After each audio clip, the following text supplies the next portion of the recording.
Your mother wanted all of you present when the will is read. The lawyer's formal tone on the phone made my stomach twist, because Mom had been buried 3 days ago and she'd never mentioned a will. I sat in the funeral home with my siblings, everyone around me drowning in tears, but I clutched the small key I'd found in Mom's bedroom. The key had emerged from a hidden drawer behind her wardrobe, and the word truth was engraved on its surface. I'm Patricia, and I thought I knew everything about my mother, Margaret Chen. She raised 4 of us in a modest house in Sacramento, worked double shifts at the textile factory, and never complained about the exhaustion that lined her face each night. When she collapsed in the grocery store last month, the doctors said her heart simply gave out. We buried her on a gray Tuesday with 200 people attending, all of them praising the kindness she showed throughout her 78 years. But that key burned in my palm like a secret, trying to claw its way out.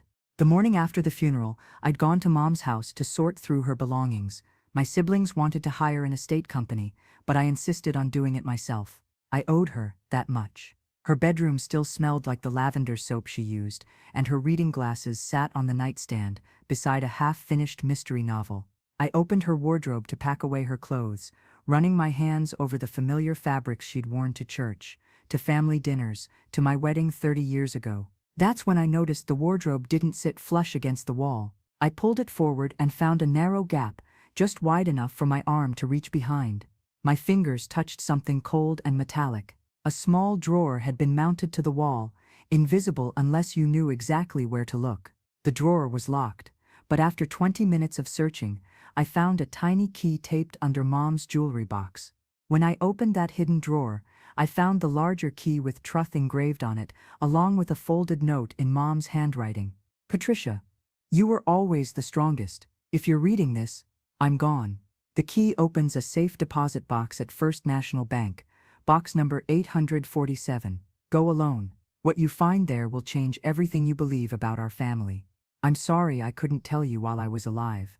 I was too afraid. Forgive me. Love always, Mom. The note had fallen from my shaking hands. I'd read it 3 more times, trying to understand what she meant. Change everything about our family? We were ordinary people, living ordinary lives. My brother Daniel worked construction. My sister Susan taught elementary school. My youngest brother Michael managed a hardware store. I worked as a medical billing coordinator at the community hospital. We had mortgages and car payments, and the same mundane concerns as everyone else in our middle-class neighborhood. What secret could Mom have been hiding that would change all of that? I tucked the key and note into my purse, telling myself I'd deal with it after the funeral arrangements were finished. But now, sitting in the lawyer's reception area with my 3 siblings, the key felt like it was burning a hole through the leather of my bag. The lawyer's office was downtown, in one of those converted Victorian homes that tried too hard to look prestigious. The waiting room had burgundy wallpaper and uncomfortable antique chairs that creaked when anyone shifted their weight. Daniel sat across from me, his work boots tracking dried mud onto the Persian rug. He'd come straight from a job site, still wearing his dusty jeans and paint-stained shirt. Susan kept checking her phone, probably worried about the substitute teacher covering her classroom. Michael paced near the window, too restless to sit still. None of them knew about the key. I hadn't told anyone, because Mom's note had said to go alone, and I'd always been the obedient daughter, the one who followed instructions even when I didn't understand them. The receptionist, a young woman with severe bangs and red lipstick, told us Mr. Harrison would see us now. We filed into his office, a wood-paneled room that smelled like old books and lemon furniture polish. Harrison was maybe 50, impeccably dressed in the kind of expensive suit that suggested his hourly rate was higher than most people's weekly salary. He shook each of our hands with practiced sympathy, then gestured for us to sit in the chairs arranged in front of his massive oak desk. First, let me offer my condolences on your loss, he began, his voice smooth and professional. Margaret was a remarkable woman, and I was honored to help her with her estate planning. Susan leaned forward. We didn't know Mom had a will. She never mentioned it to any of us. Mr. Harrison nodded, as if he'd expected this. She prepared these documents 6 months ago, and asked me to keep them confidential until after her death. She was very specific about her wishes. He pulled a thick manila folder from his desk drawer and set it between us. Before I read the will, I should mention that Margaret left detailed instructions for me. She wanted me to read a letter to you first, in her own words, then we'll proceed with the legal document itself. He opened the folder and removed a cream-colored envelope with Mom's handwriting on the front. It simply said, "My children," in her familiar script, the letters slightly uneven because of the arthritis that had plagued her hands in recent years. Harrison unsealed the envelope carefully and pulled out several pages of the same cream stationery. He cleared his throat and began to read. "My dear children, if you're hearing this, I've passed on, and I'm finally free from the weight of the secrets I've carried for 50 years. I want to start by saying I loved you all more than life itself. You were my greatest joy, my reason for living, and nothing I'm about to tell you changes that fundamental truth. But I owe you honesty, even if it comes too late for me to face your questions or your anger." Mr. Harrison paused, glancing up at us. We sat frozen, none of us daring to speak. He continued reading. "I am not Margaret Chen. That's not the name I was born with, and the life I've lived with you was not the life I was meant to have. My real name is Elizabeth Park, and I was born in Seattle in 1947. When I was 28, I witnessed something terrible, something that put my life in danger. I had to disappear completely, assume a new identity, and leave behind everyone I'd ever known. The people who helped me relocate gave me Margaret Chen's identity. She was a real person who died in a car accident, leaving no family behind. I took her social security number, her birth certificate, her entire history, and I became her." The room spun. I gripped the armrest of my chair, my knuckles aching.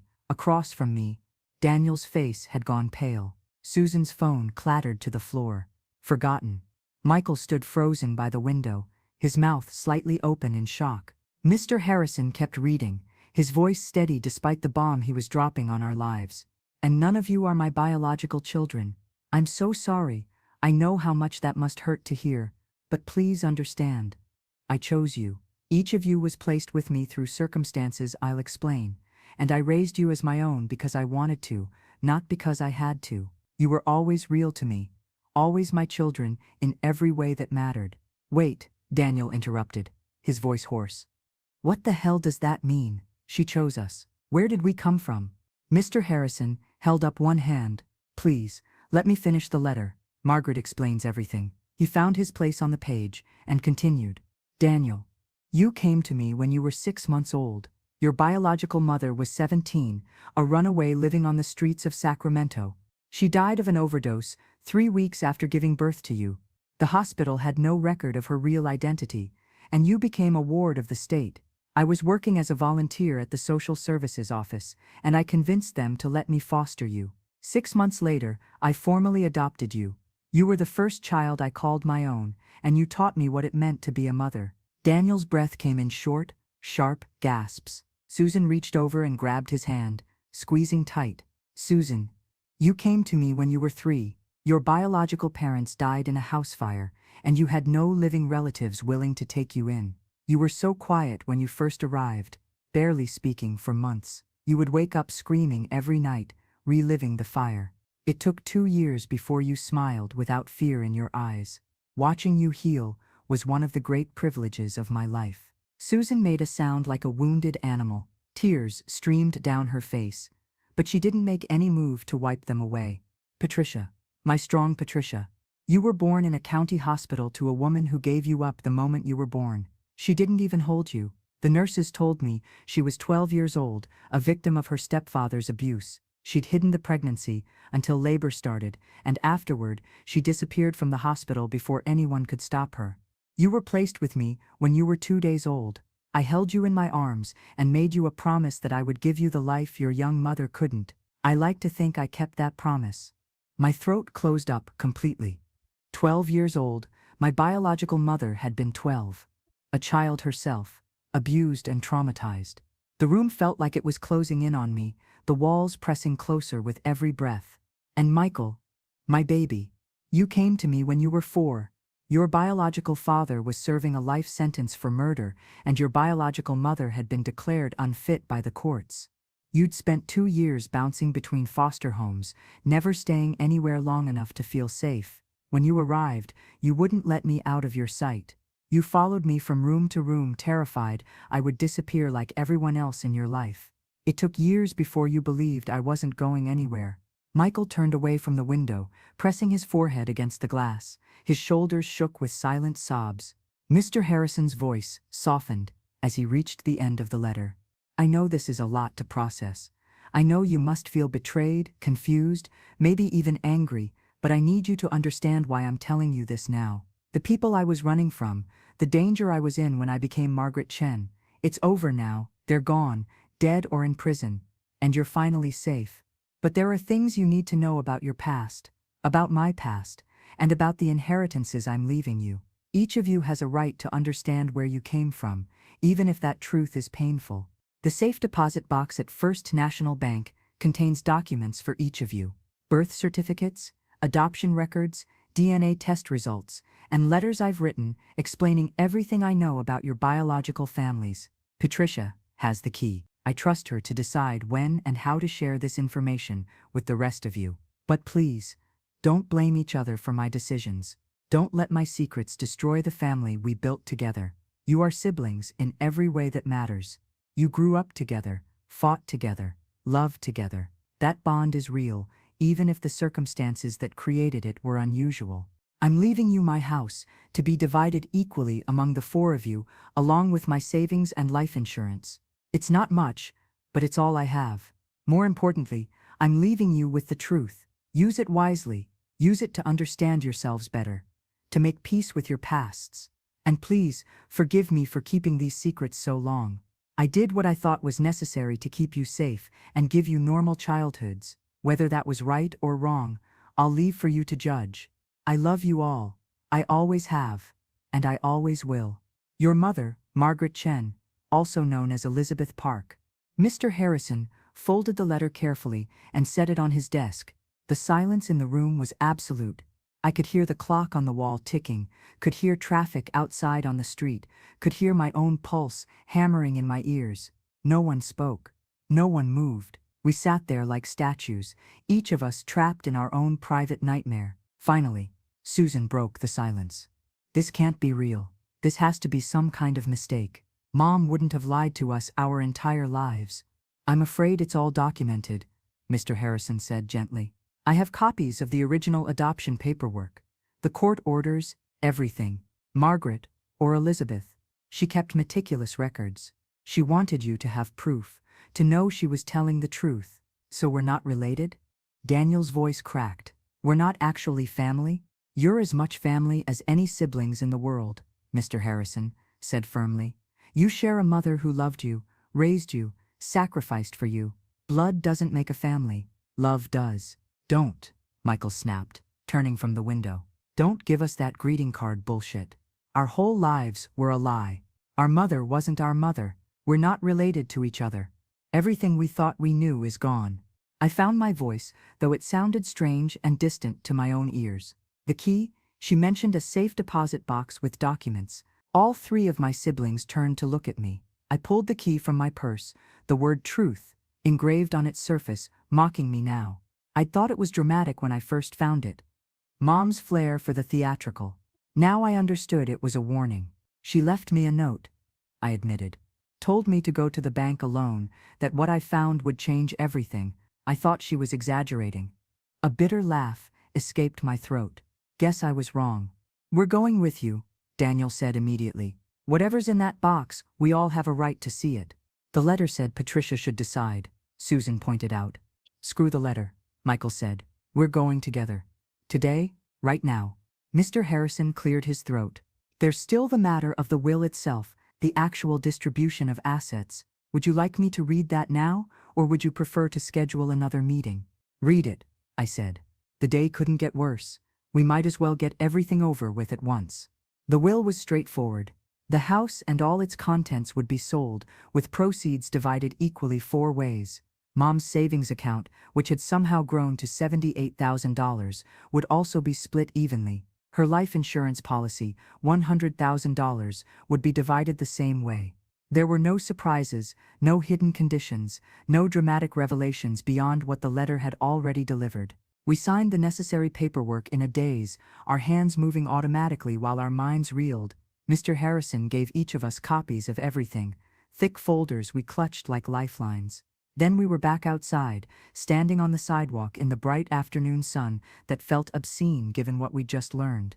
The world should have been dark and stormy, matching our devastation, but instead it was a beautiful day, 70 degrees with a clear blue sky. First National Bank is 3 blocks from here, I said. We can walk.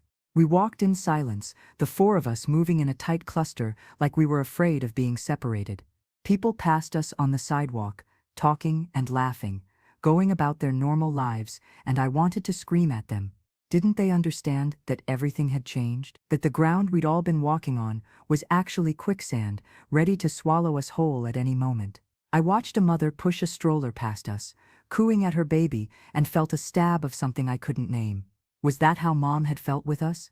Or had we just been props in her elaborate deception, convenient accessories to make Elizabeth Park's transformation into Margaret Chen more believable?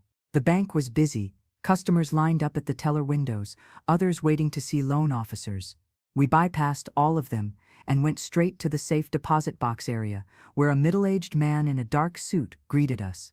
I showed him the key and Mom's death certificate, which Mr. Harrison had provided.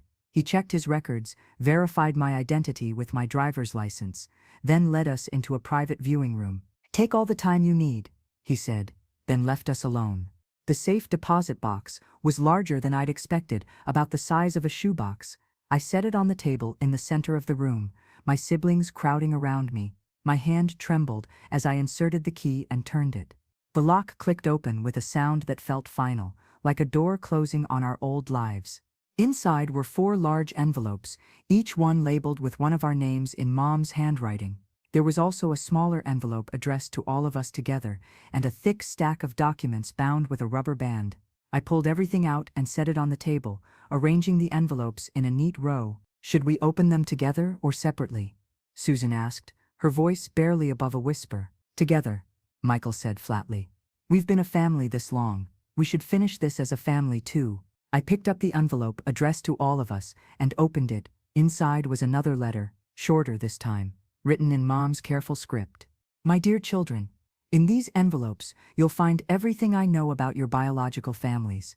Some of you will find more information than others, because some records were easier to obtain. I've also included DNA test results for each of you, run through a private lab 5 years ago. I did this without your knowledge, and I apologize for that invasion of privacy. But I wanted you to have the option of finding biological relatives if you chose to search. Please know that I debated for years whether to tell you any of this. I watched you grow up, watched you build your lives, and I was terrified that this information would destroy your peace. But I finally realized that keeping you in the dark was selfish. The truth belongs to you, not to me. What you do with it is your choice. One more thing. In the large envelope at the bottom, you'll find my personal story. The real story of Elizabeth Park, what I witnessed, why I had to disappear. I'm sharing this so you'll understand the choices I made. You don't have to read it if you don't want to, but it's there if you need it. I love you. That's the only truth that matters. Elizabeth. We stood there staring at the envelopes bearing our names. They looked so ordinary, just manila envelopes with our names written in fading ink, but they contained the answers to questions we'd never thought to ask. Questions about who we really were and where we came from. "I can't do this," Susan whispered. "I can't open mine, not yet." "Take it home," I suggested. "We can all take ours home and look at them when we're ready." "No," Daniel said, his voice hard. "I need to know now. I can't walk around for days wondering what's in there." He grabbed his envelope and tore it open before any of us could stop him. Papers spilled out across the table. Birth certificate, adoption papers, a grainy photograph of a young woman with similar features to Daniel, a DNA test showing no genetic markers for inherited diseases, a brief letter from Mom explaining what she'd found when she'd tried to trace his biological mother's identity.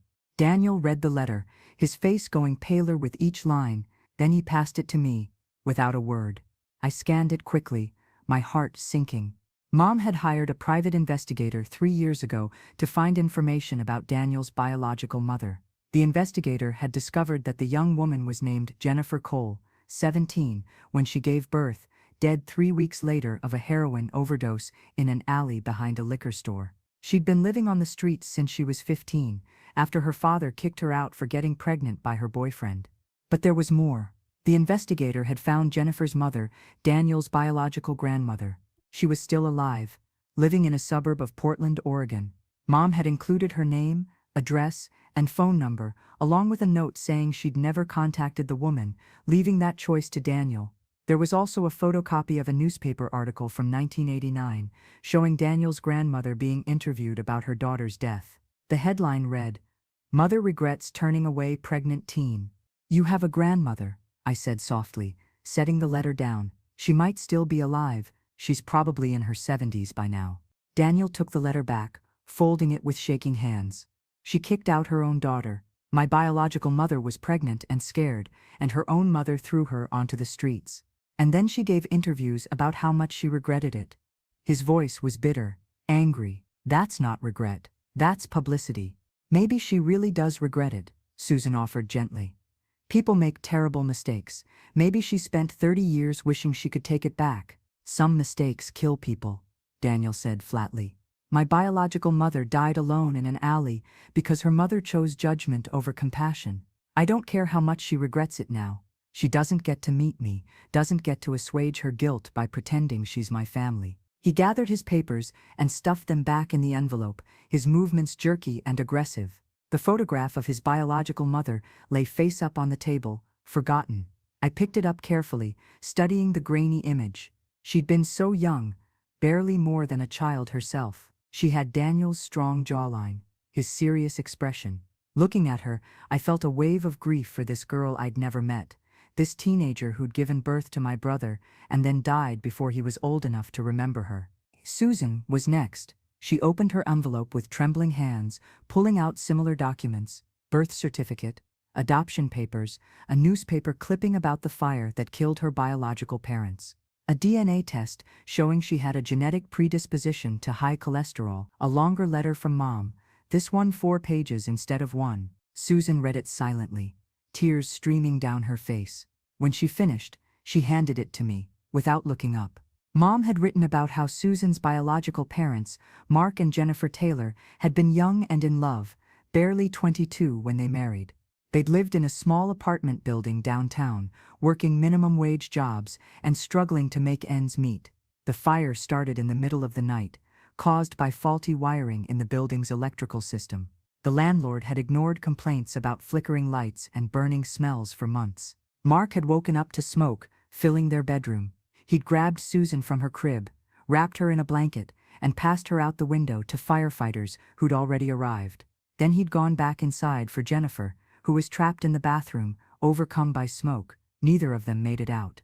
The firefighters found their bodies together, Mark's arms around Jennifer, both of them overcome by smoke inhalation. But there was more. Mom had found Susan's biological uncle, Mark's younger brother David, who still lived in Sacramento. He was 45 now, married with 3 children of his own. He tried to get custody of Susan after the fire, but he was only 19 at the time, unemployed and living with friends. The court had deemed him unfit, and Susan had gone into the foster system instead. Mom had included David's current address and phone number, along with a note saying he'd tried multiple times over the years to find Susan, but the adoption records had been sealed. "They saved me," Susan whispered, her voice breaking. "My biological parents died, saving me, and I never knew. I've spent my whole life thinking they abandoned me somehow, that there was something wrong with me, but they died trying to protect me." "They loved you," I said, putting my arm around her. "That's what matters. They loved you enough to die for you." "And I have an uncle," Susan continued, picking up the letter again. "David. He has kids. I have cousins, real biological cousins."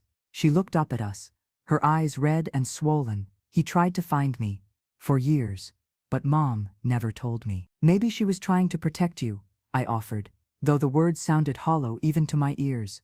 "Protect me from what?" Susan's voice rose.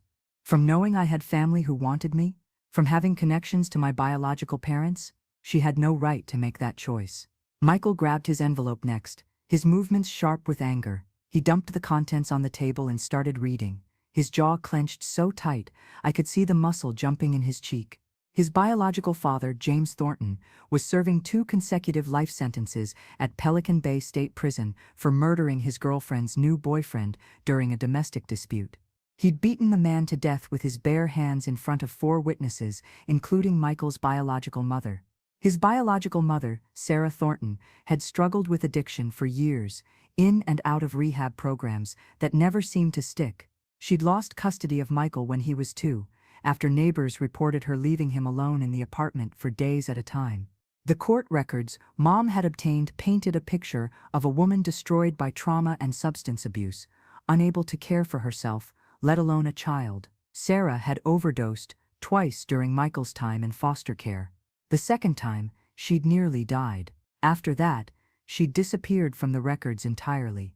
Mom's private investigator couldn't find any trace of her. After 2005, she could be dead, in prison, or living under a different name, somewhere. There was no way to know. But Michael's biological mother had a sister, his aunt. Mom had found her in Reno, Nevada, working as an emergency room nurse. Her name was Rebecca Thornton, and she was 52, married with 2 kids of her own. According to Mom's notes, Rebecca had tried to get custody of Michael in 1995, but she'd been denied because of a DUI on her record from 5 years earlier. She'd spent the last 25 years clean and sober, building a stable life for herself and her family. The letter from Mom included a note that made my blood run cold. Rebecca reached out to me 3 years ago through the private investigator I hired. She's been searching for Michael for decades. She wants to meet him, to explain why she couldn't take him in, to offer him a relationship with his cousins. I told the investigator to tell her no. I told myself I was protecting Michael, that he didn't need the disruption in his life. But I was lying. I was protecting myself. I was afraid of losing him. Michael, if you're reading this, please know that Rebecca never stopped looking for you. She never gave up. And if you want to meet her, her contact information is enclosed. I'm sorry I kept her from you. It was selfish and wrong, and I hope you can forgive me. Michael read the letter 3 times, his hands shaking harder with each pass. Then he looked up at us, his eyes blazing with fury. She knew, he said, his voice low and dangerous. For 3 years, she knew I had an aunt who was looking for me, and she said nothing. She lied to me every single day for 3 years. She was scared, Susan said weakly. I don't care, Michael snapped.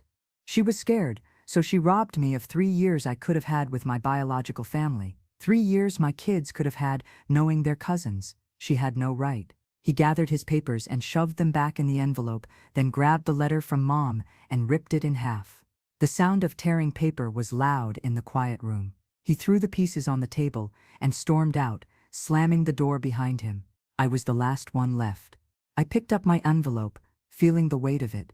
Whatever was inside would tell me about the 12-year-old girl who'd given birth to me, the child forced to become a mother before she'd even finished growing up herself. Did I want to know? Did I need to? I opened the envelope. Inside were the usual documents: birth certificate listing my mother as Jane Doe, identity unknown with no details recorded, adoption papers making me legally Margaret Chen's daughter, DNA results showing I had genetic markers for high blood pressure and diabetes, things I should watch for as I got older. And then Mom's letter, 5 pages long, the most detailed of all. Patricia, my sweet Patricia. Your story is the hardest one for me to tell, because it's the one I know the least about, and because it's the one that haunts me most. Your biological mother was 12 years old when she gave birth to you at County General Hospital on March 15, 1961.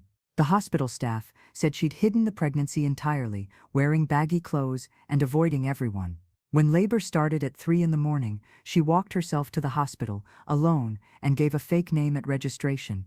The nurses who attended to her said she was terrified, but remarkably calm, like she'd been preparing for this moment for months. She delivered you naturally, after 8 hours of labor, no complications, no screaming or crying out.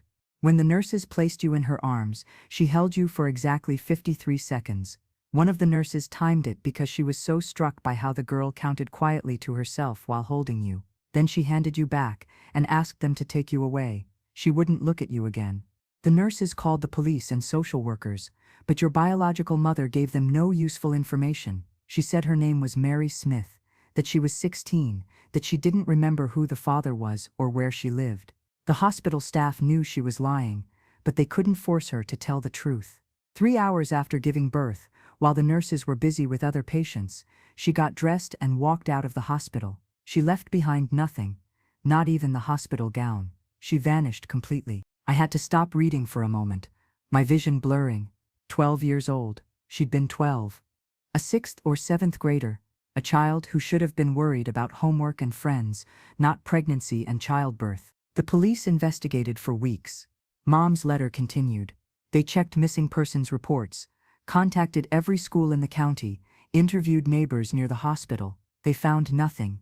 The detective in charge told me years later that he believed your biological mother was a victim of ongoing sexual abuse, most likely by a family member. He thought someone had been helping her hide the pregnancy, possibly the same person who'd been abusing her. When she left the hospital, she probably went right back to that situation, or maybe she ran. Maybe she found the courage to escape. The detective couldn't say for sure, and neither can I. You became a ward of the state, and 2 days later, you were placed with me for emergency foster care. You were tiny, barely 6 pounds, but you were healthy and strong. The moment I held you, I knew I would do everything in my power to protect you, to give you the life your biological mother couldn't provide. I tried for 20 years to find out what happened to your biological mother. I hired private investigators, searched missing persons databases, contacted every organization I could think of. I found nothing. She disappeared like a ghost, and I have no idea if she's still alive or what became of her. Part of me hopes she escaped, started a new life somewhere safe. Part of me fears the worst. I'll never know, and neither will you. But I can tell you this: you were not unwanted. Your biological mother made impossible choices in an impossible situation. She was a child herself, terrified and alone, and she made sure you were born in a hospital where you'd be safe. She could have hidden the pregnancy and given birth somewhere dangerous. She could have abandoned you in a bad situation. Instead, she walked to a hospital at 3 in the morning, got medical care, and made sure you would be placed with people who could give you a good home. That took more courage than most people show in their entire lives. I've enclosed the name of the hospital where you were born and copies of every document I could obtain. If you want to search for your biological mother, that's where you'd start. But please, Patricia, be prepared for the possibility that you might never find her. Some people don't want to be found, and some people can't be found because they're no longer alive. Either way, you need to make peace with the fact that this mystery might never be solved. But here's what I know for certain. You are the strongest, kindest, most capable person I've ever known. You raised 3 wonderful children, built a successful career, helped your siblings through countless crises. You are complete as you are. You don't need her to validate your existence. You are enough, Patricia. You've always been enough. The letter went on, Mom describing the first time she held me, how I'd gripped her finger with surprising strength. She wrote about my first smile at 6 weeks, my first word at 10 months, my first day of kindergarten when I'd marched into the classroom without looking back. She wrote about being there when I graduated college, when I married my husband Kevin, when I gave birth to each of my 3 children. She wrote about loving me with an intensity that sometimes scared her, because she'd known from the beginning that I wasn't really hers biologically, but she'd claimed me as hers anyway. I kept you, she'd written near the end. I kept you and loved you and raised you to be strong and kind and unafraid, and I'd do it all again. Patricia, I'd make the same choices, tell the same lies, hide the same secrets, because they gave me you. They gave me all 4 of you, and you were worth every moment of fear, every sleepless night, wondering if someone would discover the truth. You made my life worth living. Please don't ever forget that. I set the letter down, my hands shaking. Across the table, Susan was crying silently, and Daniel was staring at the wall with an expression I couldn't read. Michael was still gone, probably outside smoking, even though he'd quit 5 years ago. What do we do now? Susan asked, her voice small and broken. I don't know, I admitted. I guess we take this all home and figure it out. Do we tell people? Daniel asked. Our spouses, our kids, our friends. Do we explain that our mother was actually someone completely different, that we're not actually siblings? I think we have to, I said slowly. How do we keep something like this secret, and why would we want to? Mom kept secrets her whole life, and look where it got her, alone with the truth, unable to share it with the people she loved most. Susan nodded. wiping her eyes. You're right, we tell the truth, we deal with the consequences. We gathered our envelopes, each of us holding the weight of our pasts in our hands. Then I remembered the large envelope at the bottom of the box, the one containing Mom's story, Elizabeth Park's story. I pulled it out and held it up. Should we read this together? Her story, why she had to disappear. Daniel nodded. Let's go back to Mom's house. We can sit down properly, maybe have some coffee. Reading this in a bank feels wrong. We collected Michael from outside, where he was indeed smoking and pacing. He looked like he wanted to argue, but something in our faces must have convinced him. We all drove separately to Mom's house, the house that had been our childhood home, the house that now felt like a museum of someone else's life. Inside, everything looked the same as it had 3 days ago when we'd gathered after the funeral. Mom's reading glasses were still on the coffee table. Her slippers were by the door. Her coffee mug sat in the sink, the faint ring of lipstick still visible on the rim. But it all felt different now, like we were visiting a carefully constructed set rather than a real home. I made coffee while the others settled in the living room. My hands moved on autopilot, measuring grounds, pouring water, pressing buttons. The familiar routine helped ground me, gave me something concrete to focus on while my mind reeled. Then I opened the large envelope and pulled out the thick stack of papers inside. Mom's story, written in her own hand, 47 pages of careful script. I started reading aloud, my voice shaking. My name is Elizabeth Park, and I was born in Seattle, Washington, on June 12, 1947. My parents were immigrants who owned a small grocery store in the International District. They worked 16-hour days, 7 days a week, saving every penny so they could give me opportunities they never had. They wanted me to go to college, become a doctor or lawyer, marry well, and give them grandchildren who would honor their sacrifice. I paused to take a sip of coffee, then continued. I disappointed them in almost every way. I was never interested in school. I barely graduated high school with a C average, and college was out of the question. What I loved was people. I loved listening to their stories, understanding their struggles, helping them solve their problems. So instead of college, I went to work at a social services office downtown. I started as a receptionist, making minimum wage, but I was good at the job. I got promoted to caseworker within a year, and by the time I was 25, I was managing a team of 6 people. My parents accepted it eventually. At least I had a steady job with benefits, they said. They hoped I would meet someone from our community, settle down, start a family. Instead, I met James Park. James was a lawyer who did pro bono work for our agency. He was third-generation American and believed with absolute conviction that the legal system could be a force for good. He was handsome, brilliant, passionate, and idealistic. I fell in love with him the first day we met. We got married 6 months later in a small ceremony at my parents' church. My mother cried through the whole wedding. James's parents didn't attend. They thought he was wasting his Harvard law degree on poverty work. But we didn't care. We had each other. For 3 years, we were happy. We rented a small apartment in Capitol Hill, walked to work together most days.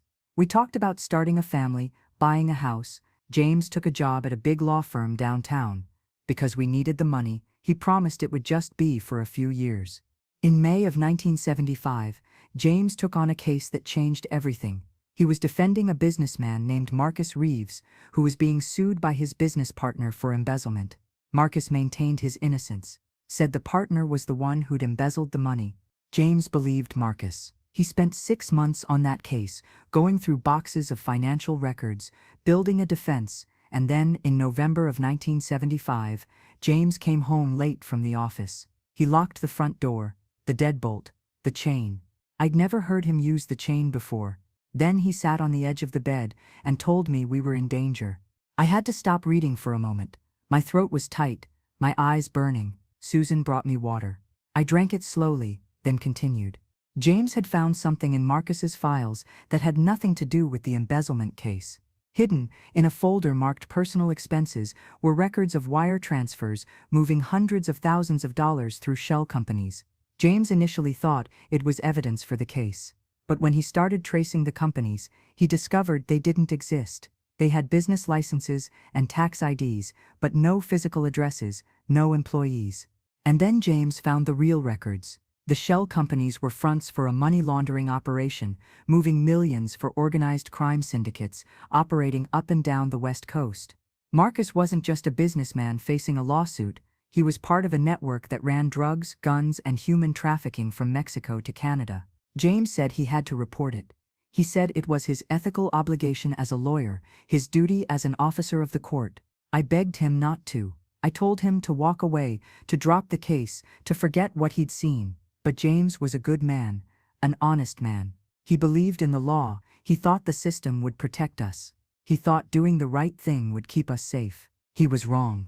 James went to the FBI the next morning with copies of everything he'd found. They told him they'd been building a case against Marcus Reeves for 2 years, and James's evidence was exactly what they needed to make arrests. They promised us protection. They told us we'd be safe, that Marcus would be in custody within 48 hours, that the organization would be dismantled.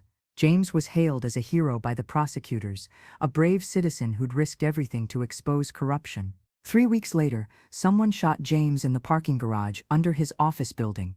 It was a Tuesday evening, around 7 o'clock. He'd called me an hour earlier to say he was leaving soon, that he'd pick up takeout on the way home. I was setting the table when I got the call from the police. James had been found by a security guard, 3 bullets in his chest, his briefcase missing. He died before the ambulance arrived. The police said it was a robbery gone wrong. They said James was in the wrong place at the wrong time, that parking garages were dangerous, that we should have been more careful, but I knew better.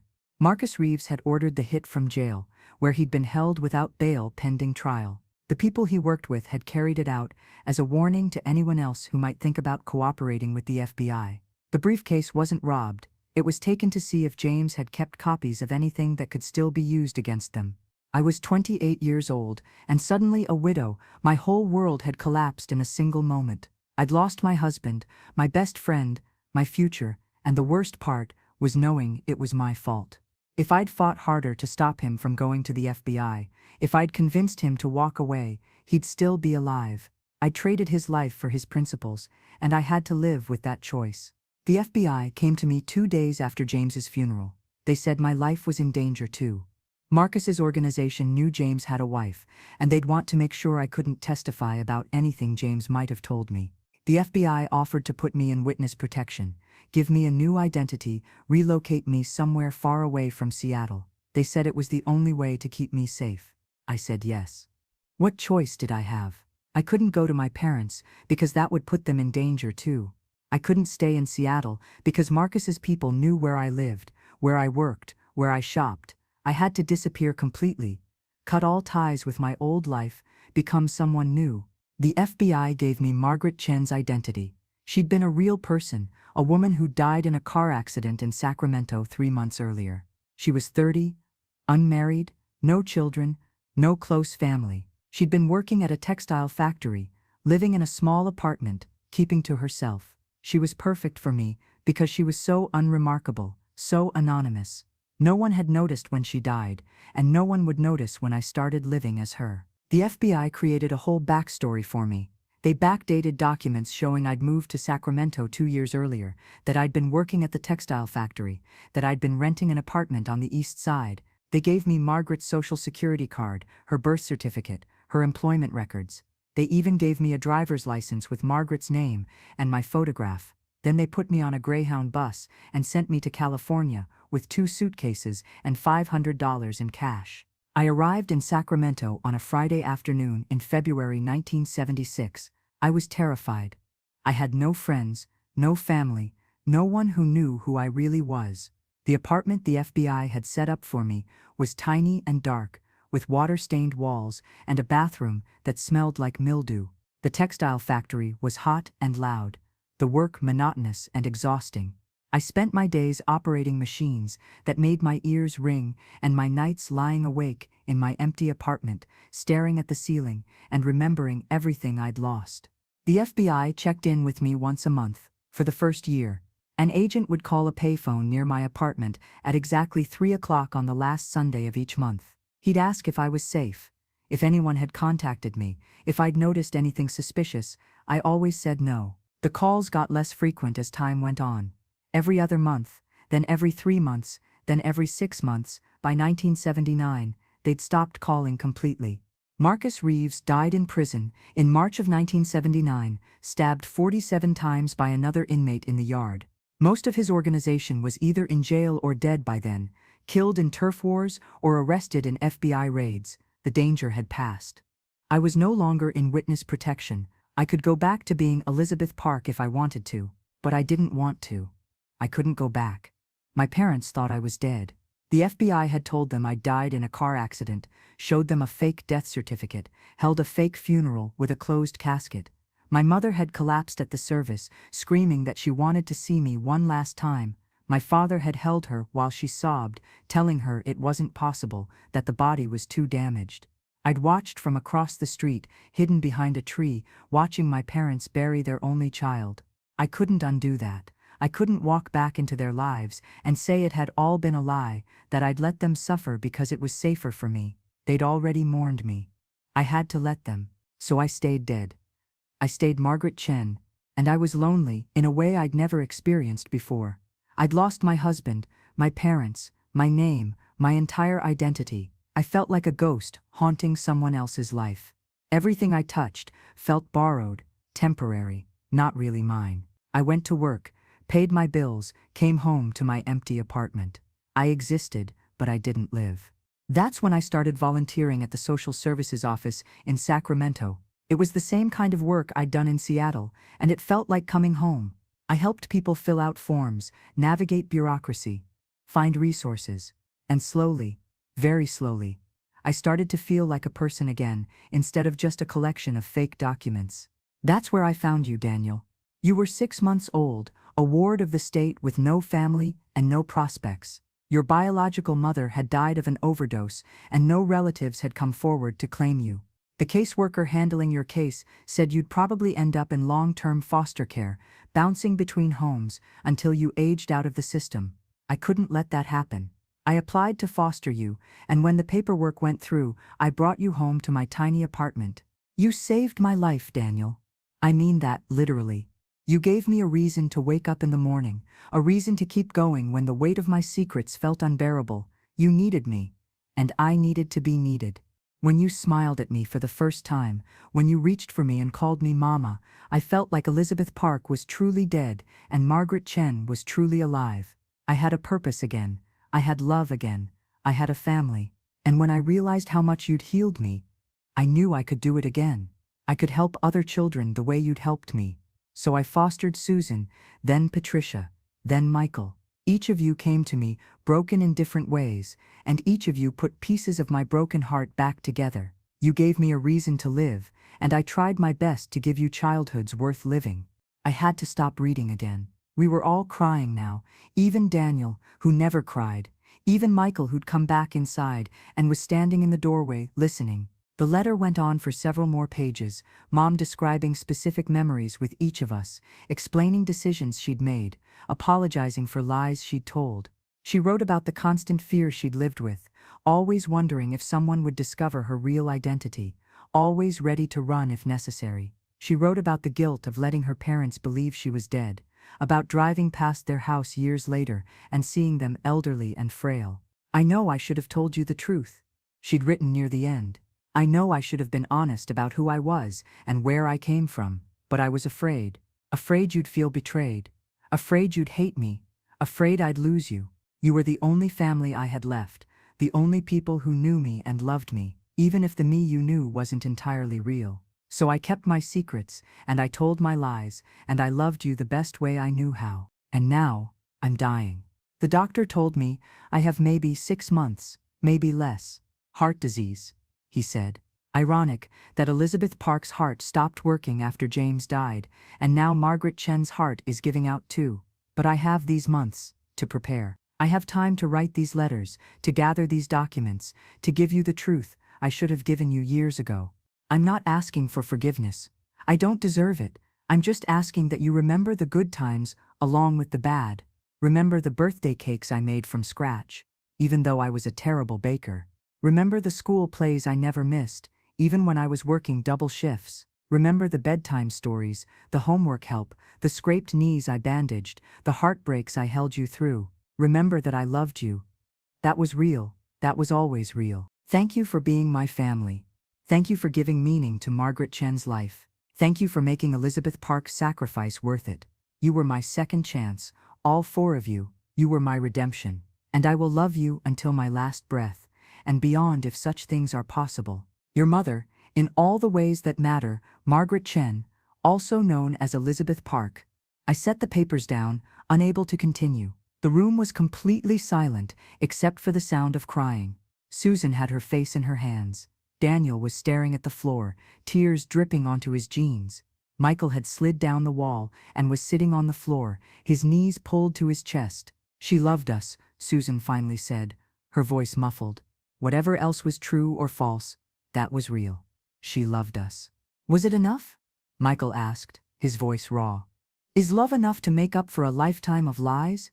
I don't know, I admitted. But I think she did the best she could with an impossible situation. She was running for her life, and then she was too deep in the lie to find a way out. And then she found us, and we gave her a reason to keep living as Margaret Chen instead of trying to reclaim her old life. She could have told us once Marcus Reeves was dead, Daniel said. Once the danger was over, she didn't have to keep lying for another 40 years. And said what? I challenged. Hey kids, by the way, I'm not actually who I said I was. How do you even have that conversation? How do you look at the children you've raised and tell them their entire lives were built on a foundation of lies? The way we're doing it now, Daniel shot back. With honesty, with pain. But at least it's the truth. She was scared, Susan said softly. She'd already lost everything once. She didn't want to lose us too. She lost us anyway, Michael said bitterly. We're sitting here in her house, and she's gone, and we can't ask her anything or tell her how we feel or work through this with her. All we have are letters and apologies that came too late. We sat there for a long time, each of us processing what we'd learned.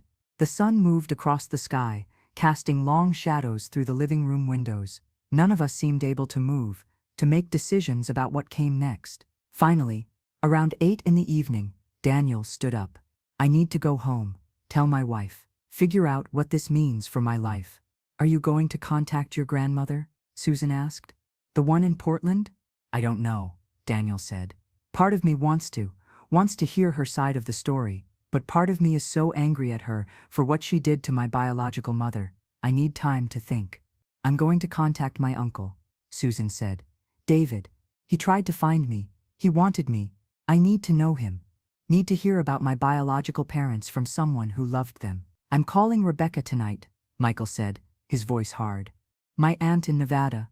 I've already wasted 3 years because Mom was too selfish to tell me she existed. I'm not wasting another day. They all looked at me. I thought about the 12-year-old girl who'd given birth to me, who'd walked to a hospital alone in the middle of the night and then disappeared. I thought about Mom, Elizabeth Park, who'd taken me in and loved me even though I wasn't hers. I'm not going to search, I said slowly. My biological mother made her choice when she left that hospital. She didn't want to be found. I have to respect that. And honestly, I paused, trying to find the right words. I had a mother. She raised me and loved me and gave me everything I needed.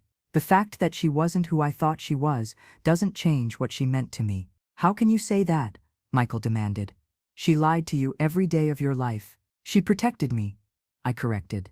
She gave me a stable childhood free from the trauma that defined her early life. She gave me a family, siblings who became my best friends. She gave me love and security and belonging. Yes, it was built on lies, but the love itself was real. I don't know if I can be that forgiving, Michael said.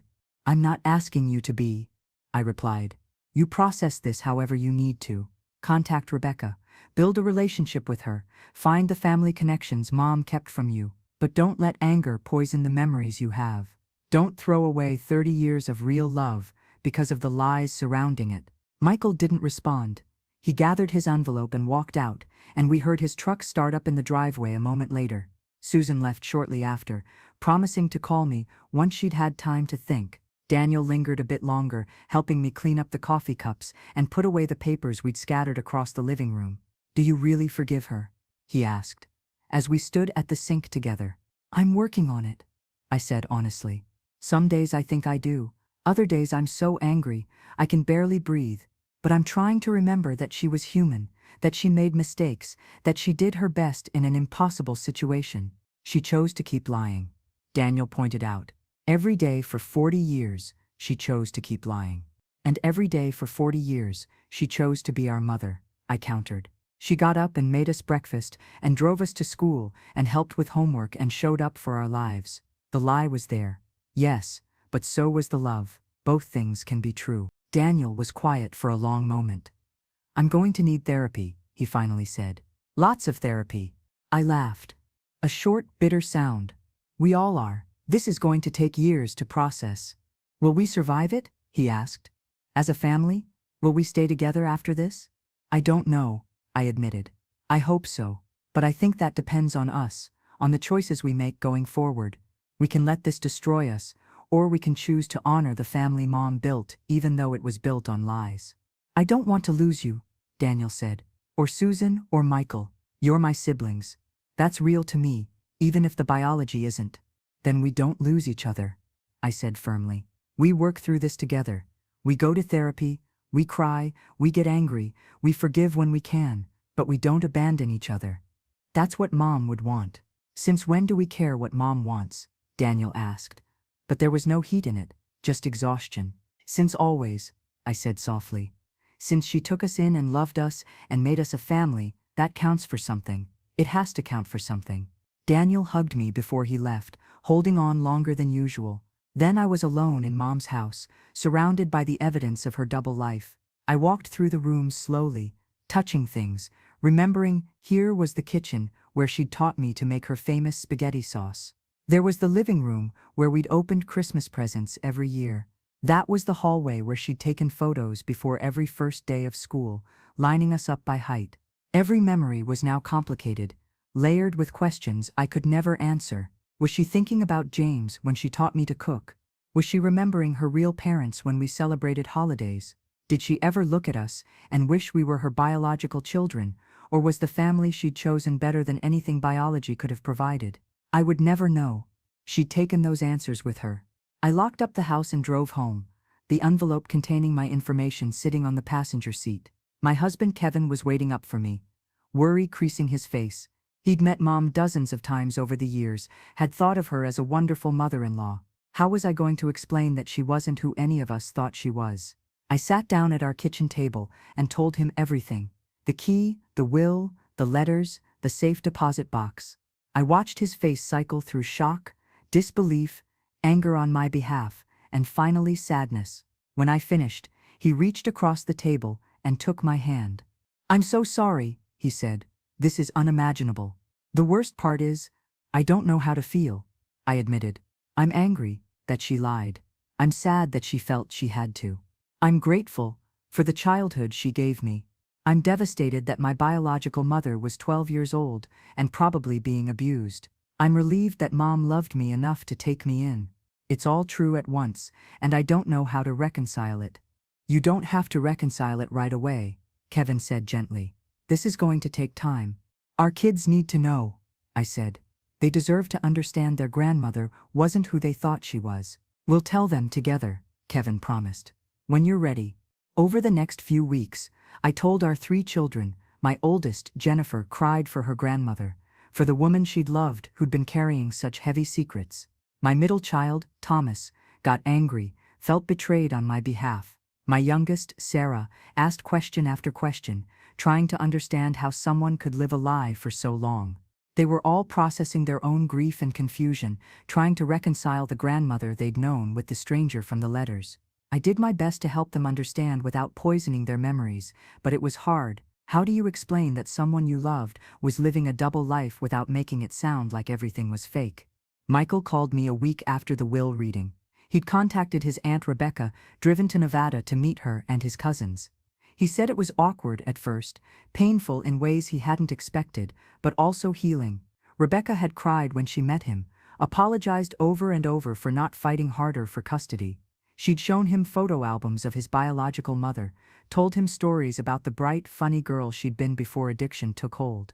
Michael said it helped, knowing where he came from, even if that origin story was tragic. Susan found her Uncle David, and he welcomed her with open arms. He introduced her to her 3 cousins, took her to visit her biological parents' graves. He told her about the fire, about how her parents had been heroes. Susan said it gave her a sense of closure she hadn't known she needed. She started attending family dinners with David's family, building relationships with the biological relatives she'd never known existed. Daniel never contacted his grandmother in Portland. He said he'd thought about it, had even driven halfway there once before turning around. But in the end, he decided some doors were better left closed. He had a wife and kids who loved him, siblings who knew him, a life he'd built for himself. He didn't need validation from a woman who'd failed his biological mother so catastrophically. I never searched for my biological mother. I kept Mom's letter, kept the hospital information, but I never did anything with it. Sometimes I'd take out the letter and read it, wondering about the 12-year-old girl who'd been so brave and so terrified. I hoped she was okay, wherever she was. I hoped she'd found peace and healing, but I didn't need to find her to feel complete. We sold Mom's house 6 months after her death. The real estate market was good, and we got more than expected. We split the money 4 ways, just like the will specified. Susan used her share to take her family on a trip to Korea, to explore the heritage Mom had given us, even though it wasn't biologically ours. Daniel invested his in expanding his construction business. Michael put his toward his children's college funds. I donated half of mine to organizations that help young abuse victims and gave the rest to my kids. We still get together for holidays, the 4 of us and our families. It's different now, more complicated. We're not siblings by blood or law anymore, but we're family by choice and shared history. We've all been to therapy, worked through our anger and grief and confusion. We're healing, slowly, imperfectly. Last month was the 1-year anniversary of Mom's death. We met at her grave, standing around the headstone that reads Margaret Chen, beloved mother. We debated adding Elizabeth Park to the stone, but ultimately decided against it. Margaret Chen was the identity she'd chosen to live with for 40 years. She'd been Margaret Chen when she raised us, loved us, built our family. That was the name that mattered. "Do you think she's at peace?" Susan asked, standing beside the grave. "I hope so," I said. "She carried those secrets for 50 years. She deserves to rest now." "Do you think she'd be proud of us?" Michael asked. "Of how we've handled this?" "I know she would," I said firmly. "We didn't fall apart. We didn't let the truth destroy our family. We did exactly what she hoped we'd do. We stayed together." And it was true. We had stayed together through revelation and grief and anger and slow forgiveness. We'd chosen each other the way Mom had chosen us, and that choice meant everything. I still have the key, the one engraved with truth. I keep it in a drawer with Mom's letters, a reminder of the day everything changed. Some days I wish I'd never found it, never opened that hidden drawer and unlocked all of Mom's secrets. But most days, I'm grateful for the truth, even though it was painful. Because the truth freed us in ways we didn't expect. We know now where we came from, who we really are. We know the complexity of the woman who raised us, the courage it took to build a life from the ashes of tragedy.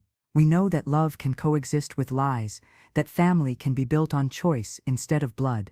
And we know, without a single doubt, that we were loved.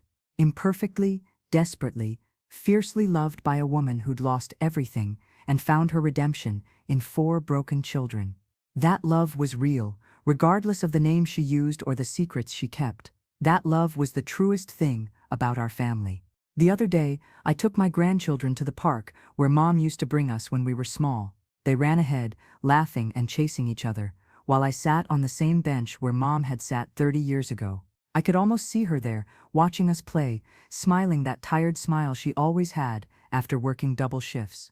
I thought about all the moments she'd given us, ordinary moments that had felt so unremarkable at the time. Pancakes on Saturday mornings, help with homework at the kitchen table, goodnight kisses before bed. None of those moments were lies. They happened, they mattered, they shaped who we became. Jennifer, my oldest, came over and sat beside me. She's 28 now, the same point in life Elizabeth Park was when her world fell apart. I've never told her that parallel, never pointed out that she's living the life her grandmother should have had. But I see it every time I look at her, this alternate timeline where James didn't die and Elizabeth got to keep her name. "Are you okay, Mom?" Jennifer asked, touching my arm gently. "I'm okay," I said, and I meant it. Just thinking about your grandmother. The real one, or the fake one? Jennifer asked, and there was no judgment in her voice, just curiosity. Both, I said. All of her. Every version. Because that's what I've learned in this year of grief and revelation. People contain multitudes. Mom was Elizabeth Park and Margaret Chen. She was a frightened widow and a fierce mother. She was a liar and the most honest person I've ever known about what actually matters, which is showing up and loving people and giving them a home. She was complicated, human, flawed, and she was ours. I still wonder sometimes what my biological mother is doing, if she's even alive. I wonder if she ever thinks about me, if she wonders how I turned out. I hope she knows, somehow, that I'm okay, that I had a good childhood, a loving family, opportunities she couldn't give me. I hope she found safety, found peace. I hope someone took care of her the way Mom took care of me. And I hope she knows I don't blame her. How could I? She was 12. She was a child herself, doing the best she could in an impossible situation. She gave me life, and then she gave me to someone who could give me a childhood. That took more courage than most people show in a lifetime. My phone buzzed with a text from Daniel. He'd sent a photo of his newest grandchild, born just last week. We're grandparents now. All four of us, passing on the love Mom gave us to another generation. That's legacy too, different from blood but just as real. Later that evening, I called Susan. We talked for an hour about nothing important, just sister things, the way we've always done. At the end of the call, she said, "I love you, Patricia." "I love you, too," I said. And I realized that's what Mom had given us, more than anything else. This bond, this chosen family, this love that survives revelation and grief and truth. So yes, in answer to Michael's question from a year ago, love was enough, not because it erased the lies or made the betrayal hurt less, but because it gave us something to hold on to when everything else fell apart. Mom's love built a family that outlasted her secrets, and that, I think, is the greatest gift she could have given us. That love was real, that love was enough, and we carry it forward, one generation to the next, building on the foundation she laid, even as we acknowledge its cracks and imperfections. Because that's what family does. We survive, we adapt, we love each other anyway. And in the end, that's the only truth that really matters.